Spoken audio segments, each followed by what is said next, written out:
إن الحمد لله نحمده ونستعينه ونستغفره ونعوذ بالله من شرور أنفسنا ومن سيئات أعمالنا من يهده الله فلا مضل له ومن يضلل فلا هادي له وأشهد أن لا إله إلا الله وحده لا شريك له وأشهد أن محمدا عبده ورسوله يا أيها الذين آمنوا اتقوا الله حق تقاته ولا تموتن إلا وأنتم مسلمون يا أيها الناس اتقوا ربكم الذي خلقكم من نفس واحدة وخلق منها زوجها وبث منهما رجالا كثيرا ونساء واتقوا الله الذي تساءلون به والأرحام إن الله كان عليكم رقيبا يا أيها الذين آمنوا اتقوا الله وقولوا قولا سديدا يصلح لكم أعمالكم ويغفر لكم ذنوبكم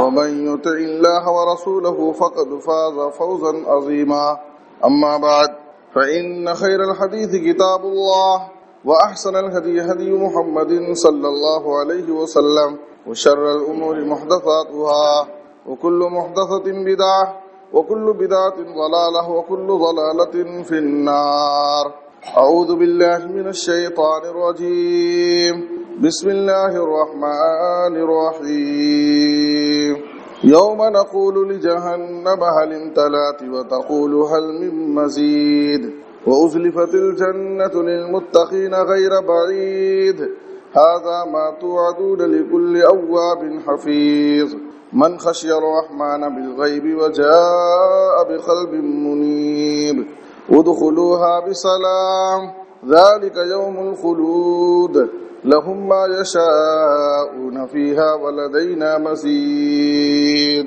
محترم حضرات، آج خطبہ جمعہ کا موضوع ہے غلطی کا احساس. ہمارے اندر پائی جانے والی کمزوریوں میں ایک بہت بڑی ہماری کمزوری جو ہے وہ یہ کہ ہمارے اندر پائی جانے والی بہت ساری غلطیوں، کوتاہیوں، ہماری کمزوریوں کا ہمیں احساس نہیں، اور غلطی کا احساس نہ ہونا یہ بہت بڑی غلطی ہے، یہ ہماری بہت بڑی کمزوری ہے. کتنے ایسے لوگ ہیں جن کے پاس نمازوں کا سرے سے اہتمام نہیں ہے، بڑی مشکل سے جمعہ وہ پڑھ لے رہے ہیں، جمعہ کا اہتمام کر لیتے ہیں. کچھ لوگ ایسے ہیں جن کے پاس یعنی ہفتہ واری جمعہ کا بھی اہتمام نہیں ہے، سال میں بڑی مشکل سے وہ عید اور بقرعید کی نماز پڑھتے ہیں. طرح طرح کے جرائم، طرح طرح کی برائیوں میں ہم ملوث ہیں. بہت ساری خامیاں اور کوتاہیاں ہمارے اندر پائی جاتی ہیں، لیکن پھر بھی ہم سماج میں سب کے برابر پوری شان کے ساتھ ہم جینا پسند کرتے ہیں. ہمیں ہماری غلطیوں کا کوئی احساس نہیں. اور یاد رکھیے، انسان کے اندر کمزوریاں ہوں، خامیاں ہوں، کوتاہیاں ہوں اور احساس نہ ہو، اس کا نفس اسے ملامت نہ کرے، اس کی ضمیر اسے جھنجھوڑے نہ، تو یہ سمجھیے کہ یہ زندہ لاش، بے غیرت انسان، بے حس انسان، یعنی حقیقی زندگی سے وہ محروم ہے جس کو اپنی کمزوریوں اور اپنی غلطیوں اور اپنی کوتاہیوں کا احساس نہ ہو. وائے ناکامی متاع کارواں جاتا رہا، کارواں کے دل سے احساس ضیاء جاتا رہا. ایک تاجر تجارت کرتا ہے، تجارت کے میدان میں کبھی وہ کمائے گا، فائدہ حاصل کرے گا، اور کبھی اس کی تجارت میں نقصان بھی ہو جائے گا. ایک تاجر سے تجارت کے میدان میں نقصان ہو جانا یہ کوئی عیب کی بات نہیں، یہ تجارت کا ایک لازمی جز ہے. لیکن ایک ایسا تاجر جس کی تجارت میں نقصان پر نقصان ہو رہا ہے، اصل پونجی بھی اس کی ضائع ہو جا رہی ہے، اصل سرمایہ بھی ختم ہو جا رہا ہے، لیکن اس کو اپنے نقصان کا احساس نہیں، اپنے نقصان کی تلافی کا کہ اسے کوئی فکر نہیں ہے. یہ افسوسناک پہلو ہے. اس لیے میرے بزرگوں اور دوستوں، غلطی ہو جانا انسان ہونے کے ناطے یہ کوئی بعید نہیں ہے، یہ کوئی بہت غلط بات نہیں ہے. لیکن غلطی پر غلطی ہو، ہمارا پورا دامن داغدار ہو، بہت ساری خامیاں اور کوتاہیاں ہمارے اندر موجود ہیں، لیکن پھر بھی ہم بڑی شان کے ساتھ سماج میں ہم عزت کی زندگی گزارنا چاہتے ہوں، اپنی عزت کا لوہا منوانا چاہتے ہوں، زبردستی ہم لوگوں سے عزت کے طلبگار ہوں، یہ بہت افسوسناک پہلو ہے. سوال یہ ہے، آج کی اس خطبے میں آپ کو یہ سمجھانے کی کوشش کروں گا کہ غلطی کا احساس دلوں سے کیسے نکلتا ہے اور آدمی کیوں اس قدر بے حس ہو کر کے زندگی گزارتا ہے. غلطی کا احساس انسان کے دل سے کیوں نکل جاتا ہے؟ یاد رکھیے، اس کے بہت سارے اسباب ہیں. ایک دو تین سبب میں آپ کے سامنے اختصار کے ساتھ آپ کے سامنے رکھنے کی کوشش کروں گا۔ سب سے پہلی چیز گناہوں کی کثرت۔ جب انسان کی زندگی میں حد سے زیادہ گناہ ہو جاتے ہیں، کوئی انسان مسلسل گناہوں کا ارتکاب کرتا ہے، اس کی زندگی اللہ کی نافرمانیوں میں گزر رہی، تو یاد رکھیے کہ ایک وقت ایسا آتا ہے کہ اس کا دل پورا زنگ آلود ہو جاتا ہے، اس کے دل میں زنگ لگ جاتا ہے، اس کے دل پر پردہ پڑ جاتا ہے۔ اب جب دل پر یہ کیفیت طاری ہو جاتی ہے کہ دل زنگ آلود ہو جائے، گناہوں سے گدلا ہو جائے، دلوں پر پردہ پڑ جائے گناہوں کی کثرت کی وجہ سے، تو یاد رکھیے کہ اب اس دل میں خیر نہیں داخل ہو سکتا۔ اب انسان اگر بڑی سے بڑی غلطی کرے گا، اس کو اپنی غلطی کا احساس نہیں، بلکہ گناہ کرے گا بھی تو لذت محسوس کرے، گناہ کرنے میں بھی اسے لذت آئے۔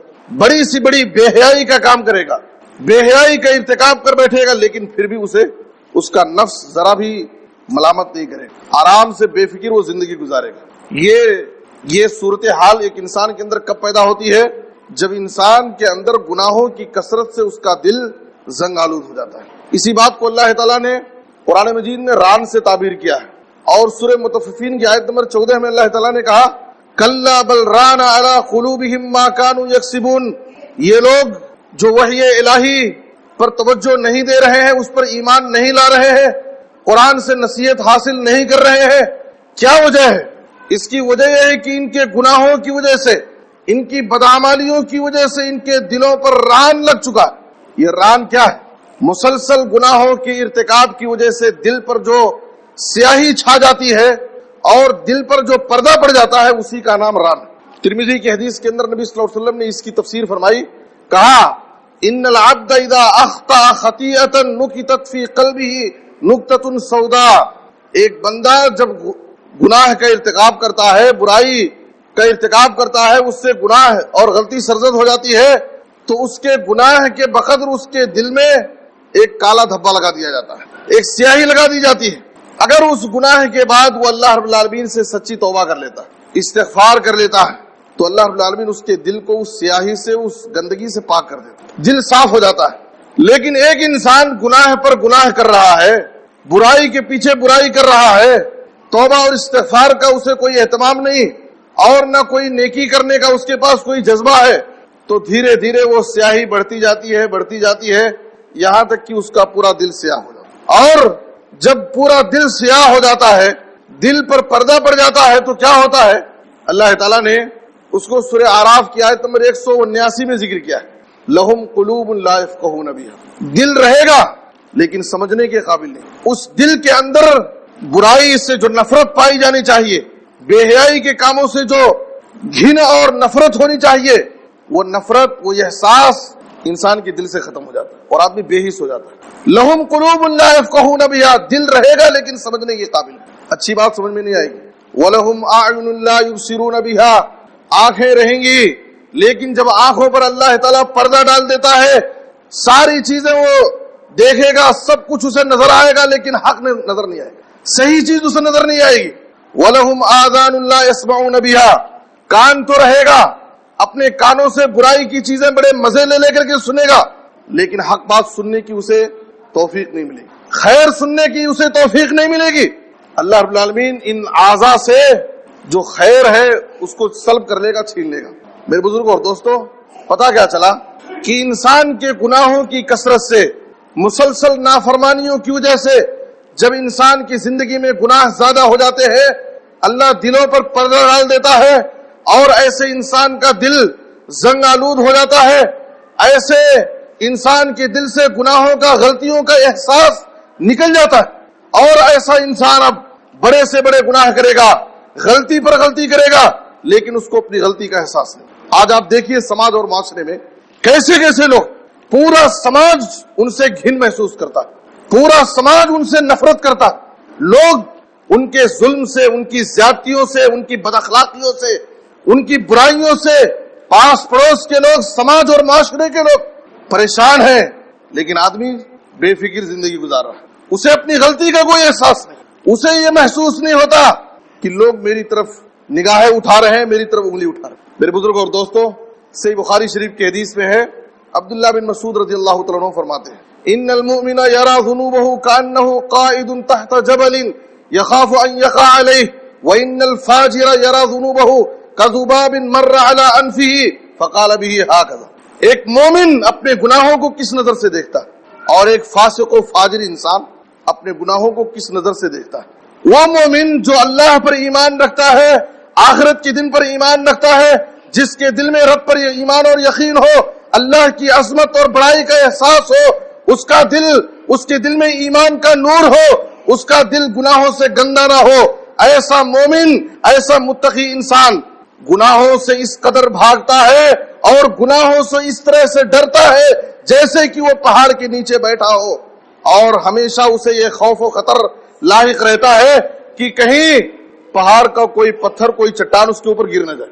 پہاڑ کے نیچے، پہاڑ کے دامن میں بیٹھا ہوا انسان سکون و اطمینان کے ساتھ نہیں بیٹھ سکتا، ہمیشہ اسے ڈر لاحق رہتا کہ کوئی پتھر اس کے اوپر گر نہ جائے. آپ صلی اللہ علیہ وسلم مثال دے رہے ہیں.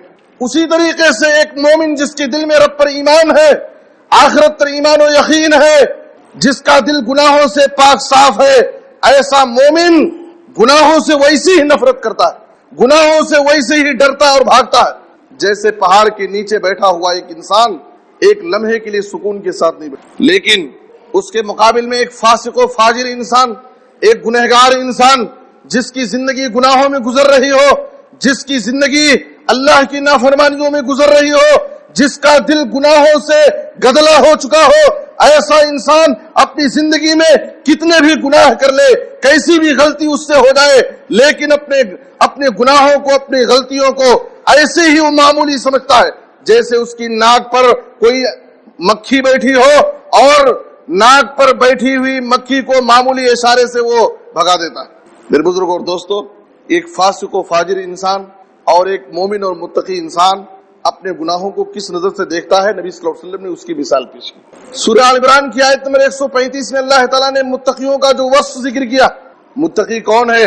والذین اذا فعلوا فاحشة او ظلموا انفسهم ذکروا اللہ فاستغفروا لذنوبهم ولن يغفر الذنوب الا اللہ ولم يصروا على ما فعلوا وهم يعلمون. اللہ تعالیٰ نے کہا کہ متقی وہ ہے جب اس کی زندگی میں اس سے کوئی بے حیائی سرزد ہو جائے، کسی گناہ کا وہ ارتکاب کر بیٹھتا ہے تو سکون و اطمینان کے ساتھ وہ نہیں بیٹھتا، فوراً وہ اللہ کے عذاب و سزاؤں کو یاد کرتا اور اللہ کی بارگاہ میں وہ توبہ و استغفار کرتا. اور اسے پتا ہے کہ جب میں اللہ کی بارگاہ میں سچے دل سے توبہ اور استغفار کروں گا تو اللہ ہی ہے جو میرے گناہوں کو پاک صاف کرتا، جو میرے گناہوں کو معاف کر سکتا. وہ غلطی کر کے غلطی پر اصرار نہیں کرتا. میرے بزرگ اور دوستو، یہ متقی کی نشانی، یہ متقی کا بس ہے. اس لیے ضرورت اس بات کی ہے کہ اگر غلطی کرنے کے بعد، گناہوں کے سرزد ہونے کے بعد ہمارا نفس ہمیں ملامت نہ کرے، غلطی کا احساس ہمارے دلوں میں نہ ہو، توبہ و استغفار کی توفیق ہمیں نہ ملے، تو ہمیں سمجھ جانا چاہیے کہ ہمارا دل گناہوں سے سخت ہو چکا ہے، ہمارا دل گناہوں کی وجہ سے زنگ آلود ہو چکا ہے. آؤ اللہ کی بارگاہ میں ہاتھ اٹھاؤ، اللہ کے دربار میں اپنے گناہوں پر نادم ہو، شرمندہ ہو، اللہ کی بارگاہ میں سچی توبہ کرنے کی ضرورت ہے. اللہ تمہارے گناہوں کو معاف کر دے گا اور تمہارا دل جو گناہوں سے گندا ہو گیا ہے اسے پاک صاف کر دے گا. میرے بزرگوں اور دوستو، اس دل پہ خدا کی رحمت ہو، جس دل کی یہ حالت ہوتی ہے، اس دل پہ خدا کی رحمت ہو جس دل کی یہ حالت ہوتی ہے، ایک بار خطا ہو جاتی ہے 100 بار ندامت ہوتی ہے، ایک بار خطا ہو جاتی ہے 100 بار ندامت ہوتی ہے. میرے بزرگوں اور دوستو، ایسا دل ہمیں رکھنے کی ضرورت ہے کہ غلطی ہو جائے انسان اللہ کے عذاب اور سزاؤں کو یاد کر کے وہ تڑپنے لگے، سکون و اطمینان کے ساتھ وہ نہ بیٹھے، اسے ہر لمحہ اپنی غلطی کا احساس ہو. اور یاد رکھیے، یہ احساس یہ زندہ قوموں کی علامت ہے، یہ آپ کے زندہ ہونے کی دلیل ہے. اگر آپ کے دل میں احساس ہے، یہ احساس عمل کی چنگاری جس دل میں فروزہ ہوتی ہے، اس لب کا تبسم ہیرا ہے، اس آنکھ کا قطرہ موتی. جو انسان اپنے گناہوں کو یاد کر کے، اپنی غلطیوں کو سوچ کر کے، اللہ کے عذاب اور سزاؤں کو یاد کر کے رب کے دربار میں، رب العالمین کے سامنے ہاتھ پھیلاتا ہے، عاجزی کے ساتھ، انکساری کے ساتھ، تواضع کے ساتھ، گڑ گڑا کر کے، آنسو بہاتے ہوئے رب سے جب وہ فریاد کرتا ہے، اللہ اس کے گناہوں کو معاف کرتا ہے. میرے بزرگوں اور دوستو، اللہ کی رحمت تو اس قدر وسیع ہے، اللہ اپنے بندے پر اس طرح مہربان ہے، صرف یہ احساس ندامت، صرف یہ احساس ندامت، ایک سجدہ اور چشم تر، اے خدا کتنا آسان ہے منانا تجھ کو، زیادہ ہم کو محنت کرنے کی ضرورت نہیں، اپنے گناہوں کا احساس اپنے دلوں میں پیدا کر لیں، رب کے سامنے ہاتھ پھیلائیں اور اللہ کے عذاب اور سزاؤں کا تصور دل میں قائم کر کے ہمارے آنکھوں سے آنسوؤں کا 2 قطرہ، ندامت کے 2 آنسو، یہ ہمارے گناہوں کو صاف کرنے کے لیے کافی۔ جناب محمد رسول اللہ صلی اللہ علیہ وسلم نے فرمایا، ترمذی کی روایت ہے، آپ صلی اللہ علیہ وسلم نے کہا لیس شیء احب الی اللہ من قطرتین، رب العالمین کو 2 قطرے بڑے محبوب ہیں، رب العالمین کو 2 قطرے بڑے پسند ہیں، قطرۃ دموع من خشیۃ اللہ وقطرۃ دم تحرق فی سبیل اللہ، ایک آنسو کا قطرہ اللہ کے ڈر سے، اللہ کے خوف سے، اللہ کے عذاب اور سزاؤں کا تصور پیدا کر کے اللہ کے ڈر سے آنکھوں سے بہنے والا آنسوؤں کا قطرہ، یہ اللہ رب العالمین کو بے حد عزیز، اور ایک وہ قطرہ خون کا قطرہ جو اللہ کی بارگاہ میں، اللہ کی راہ میں جنگ کرتے ہوئے، جہاد کرتے ہوئے اس کے دین کی اشاعت اور سربلندی میں جو خون کا قطرہ بہتا ہے، وہ قطرہ اللہ کو بہت محبوب ہے۔ اس لیے میرے بزرگ اور دوستو، ہمیں اگر ہمارے غلطیوں کا احساس نہیں تو سب سے پہلے ضروری ہے کہ اپنے گناہوں سے اللہ رب العالمین سے سچی توبہ کریں، اور ہمارا دل جو گناہوں سے گدلا ہو چکا ہے اس سے اپنے دامن کو پاک صاف کرنے کے لیے اللہ رب العالمین کی بارگاہ میں سچی توبہ کریں۔ اور ایک دوسری چیز، اگر غلطی کا احساس دل میں نہیں ہوتا ہے تو اس کا ایک دوسرا سبب کیا ہے؟ آدمی بے حیا بن جاتا ہے، مسلسل گناہوں کی وجہ سے انسان کے اندر سے حیا رخصت ہو جاتی ہے۔ حیا کا فقدان ایک ایسی برائی ہے جو یاد رکھیے انسان کے اندر جب انسان بے حیا ہو جاتا ہے، حیا کا زیور اس کے اندر سے نکل جائے تو سمجھیے کہ اب وہ انسان جو چاہے جو کرے، اس لیے کہ حیا مومن کا زیور ہے۔ حیا والحیا شعبۃ من الایمان، حیا ایمان کا ایک شعبہ ہے۔ الحیا خیر کلہ، حیا سراپا خیر کا نام ہے۔ الحیا لا یاتی الا بخیر، حیا سے انسان کے اندر خیر ہی خیر ہے۔ انسان کے اندر حیا ہو تو گناہوں سے نفرت اور گھن اس کے اندر پائی جائے۔ انسان اگر کوئی غلطی کرے گا فوراً اس کا نفس اس کو جھنجھوڑے گا، لیکن جب انسان بے حیا بن جاتا ہے تو کیا ہوتا ہے؟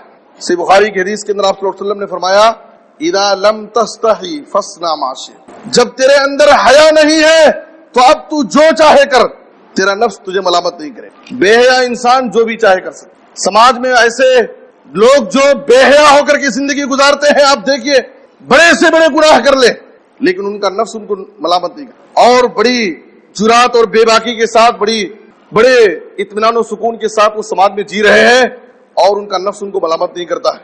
یہ کیوں؟ اس لیے کہ وہ بے حیا ہو جاتے ہیں، حیا کا زیور ان کے اندر سے ختم ہو جاتا ہے۔ اسی لیے ہمارے نبی جناب محمد رسول اللہ صلی اللہ علیہ وسلم کی جو صفت بیان کی گئی ہے صحیح بخاری اور صحیح مسلم کی حدیث میں، کان النبی صلی اللہ علیہ وسلم اشد حیاء من العذراء فی خدرها، ایک باکرہ لڑکی پردے میں رہنے والی جتنی حیا والی ہوتی ہے اس سے کہیں زیادہ ہمارے نبی صلی اللہ علیہ وسلم حیا والے تھے۔ اگر آپ کوئی ناگوار پسندیدہ چیز دیکھ لیتے زبان سے حیا کی وجہ سے اس کا اظہار نہیں کر پاتے تھے۔ صحابہ کہتے ہیں کہ ہم آپ کے چہرے کے آثار دیکھ کر کے ہم سمجھ جاتے کہ آپ اس چیز کو ناپسند کر رہے ہیں۔ میرے بزرگ اور دوستو، اس لیے حیا اپنے اندر پیدا کریں۔ حیا مومن کا زیور ہے، اور جس انسان کے اندر سے حیا ختم ہو جائے تو سمجھیے کہ وہ انسان کوئی بھی بڑی سے بڑی غلطی کر لے گا، بڑے سے بڑے گناہ کر بیٹھے گا، لیکن اس کا نفس اس کو ملامت نہیں کرے گا، اور وہ انسان سماج میں آزاد ہو کر کی زندگی۔ اس لیے اگر ہم چاہتے ہیں کہ ہمارا نفس ہم کو برائی پر ملامت کرے، غلطی ہونے کے بعد غلطی کا احساس ہمارے دلوں میں باقی ہو، تو ہمیں چاہیے کہ ہم حیا کی صفت سے متصف ہوں، حیا کا زیور اپنے اندر پیدا کرنے کی کوشش کریں۔ ایک تیسری چیز، خامیوں اور غلطیوں کا احساس پیدا کرنے کے لیے وہ ضروری ہے کہ اللہ رب العالمین کے حضور، اللہ کی بارگاہ میں جواب دہی کا عدم احساس۔ ایک تیسرا سبب جو ہے اللہ کے حضور، اللہ کی بارگاہ میں جواب دہی کا عدم احساس۔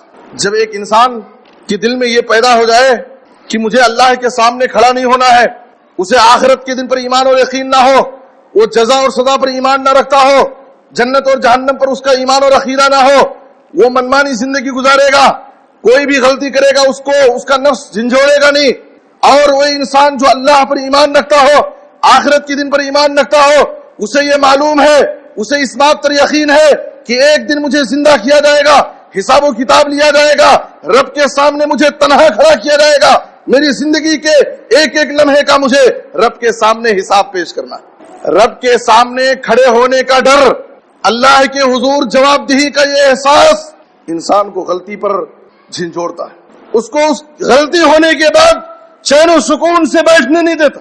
یہ اتنی بڑی طاقت ہے میرے بزرگوں اور دوستو۔ اسی لیے ایسے لوگ جن کے دلوں میں رب کے سامنے کھڑے ہونے کا ڈر خوف ہو، ایسے لوگوں کو جنت کی بشارت۔ سورہ رحمان کی آیت نمبر 46 میں اللہ نے کہا وَلِمَنْ خَافَ مَقَامَ رَبِّهِ جَنَّتَانِ، اور سورہ نازعات کی آیت نمبر 40 اور 41 میں کہا اللہ نے وَأَمَّا مَنْ خَافَ مَقَامَ رَبِّهِ وَنَهَى النَّفْسَ عَنِ الْهَوَىٰ فَإِنَّ الْجَنَّةَ هِيَ الْمَأْوَىٰ۔ جنت کی بشارت اور خوشخبری کن کے لیے؟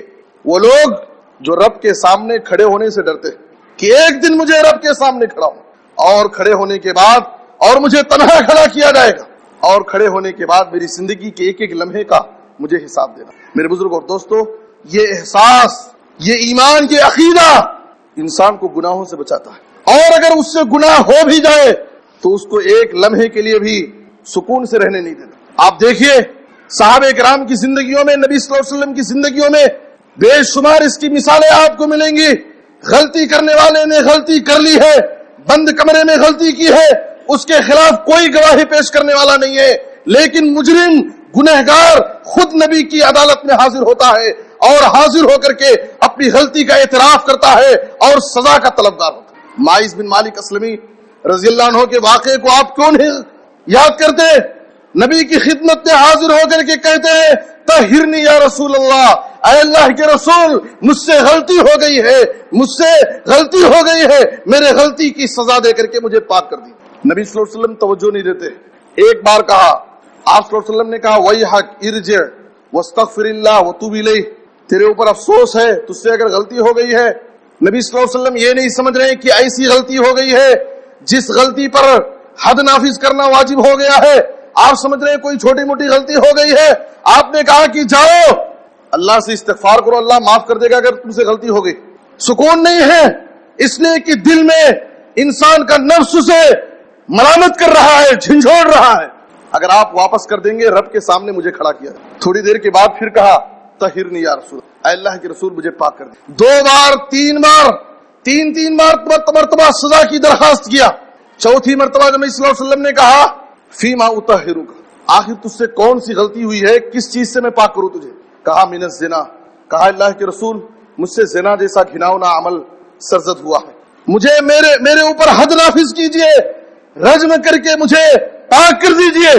آپ سمجھتے ہیں سماج اور معاشرے میں رسوائی ہوگی، عزت کا خطرہ ہے، اور ایک ایسی دردناک سزا کہ زمین میں گڑھا کھود کر کے پتھر سے مار کر کے ان کو ہلاک کیا جائے گا۔ سماج کی رسوائی کا کوئی خوف نہیں، ایسی دردناک سزا برداشت ہے ایسے انسان کے لیے جس کے دل میں احساس ہو، جس کو رب کے سامنے کھڑے ہونے کا ڈر خوف ہو، وہ دنیا کی بڑی سی بڑی تکلیف برداشت کر سکتا ہے، لیکن آخرت کی معمولی تکلیف کو بھی گوارا نہیں کر سکتا۔ ایک انسان جس کے دل میں رب کے سامنے کھڑے ہونے کا ڈر خوف ہو، ایسا انسان دنیا کی بڑی سی بڑی رسوائی کو برداشت کر سکتا ہے، لیکن آخرت کی معمولی رسوائی کو بھی برداشت نہیں۔ میرے بزرگوں اور دوستو، ماعز بن مالک اسلمی نے اقرار کیا تین مرتبہ۔ چوتھی مرتبہ آپ نے کہا کہ میں کس سے اسے پاک کروں؟ کہا کہ زنا کا ارتکاب ہوا۔ آپ صلی اللہ علیہ وسلم کو یقین نہیں آ رہا ہے۔ یقین کیسے آئے؟ یہاں ایسا جرم ہے جس پر سزا دی جائے گی، اس کی جان جائے گی، سماج اور معاشرے میں اس کی بدنامی ہوگی۔ کیا تاریخ کی نگاہوں نے ایسا بھی واقعہ دیکھا ہے کہ مجرم خود عدالت میں حاضر ہو، اپنی غلطی کا اعتراف کرے اور سزا مانگے؟ نبی کو یقین نہیں آ رہا۔ آپ صلی اللہ علیہ وسلم نے کہا کہ دیکھو ابھی ہی جنون، کہیں پاگل تو نہیں ہو گیا ہے؟ لوگوں نے گواہی دی اللہ کے رسول پاگل نہیں۔ ماعز بن مالک اسلمی نے کہا اللہ کے رسول پورے ہوش کے ساتھ میں بات کر رہا ہوں۔ آپ صلی اللہ علیہ وسلم نے کہا کہ دیکھو شراب تو نہیں پیے، صحیح مسلم کے الفاظ ہے جس کا میں ترجمہ آپ کے سامنے پیش کر رہا ہوں۔ کہا کہ کہیں شراب تو نہیں پیا ہے؟ ایک آدمی فوراً منہ کے قریب جاتا ہے اور سونگتا ہے کہ شراب کی بدبو تو نہیں آ رہی ہے۔ کہا اللہ کے رسول یہ شراب نہیں پیے۔ اس کے بعد آپ صلی اللہ علیہ وسلم نے حکم دیا اور ان کو رجم کیا گیا۔ اسی جیسا واقعہ امراۃ الغامدیہ کا بھی۔